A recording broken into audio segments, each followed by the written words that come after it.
In today's video, I'm going to teach you how to set up your support email address in Freshdesk.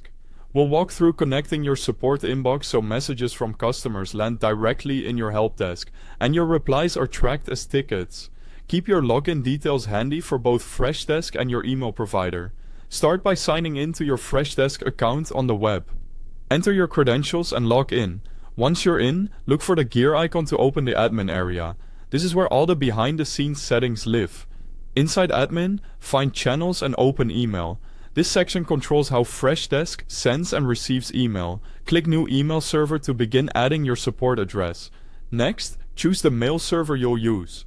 If your team uses Gmail through Google Workspace, pick Gmail. If you're on Microsoft 365, choose Microsoft Office 365. Select Custom if you plan to connect through your own IMAP and SMTP settings, such as a company mail server or another provider. There's also the Freshworks mail server option if you prefer a quick setup managed by Freshdesk. Now connect your support email. Type in the address you want customers to write to and follow the on-screen prompts. For Gmail or Microsoft 365, you'll typically see an authorization window. Make sure you're signed in with an account that has permission to grant access, and approve the requested scopes so Freshdesk can read incoming mail and send replies. If your provider uses multi-factor authentication, complete those prompts.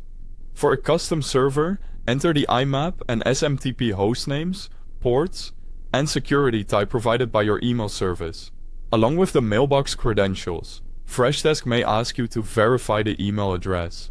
Complete any verification shown, which may include clicking a link sent to that inbox. If you don't see it right away, check your spam or junk folder and then continue. If you'd rather not connect your own mailbox, you can choose to use the default Freshdesk email. Click Use this email to instantly start with a Freshdesk managed address. It's a fast option for getting started, and you can switch to your own domain later if you prefer. When everything looks good, finish the setup and save. Your support address is now connected, and you're ready to handle tickets from your inbox inside Freshdesk. That's it for the setup. Thanks for watching.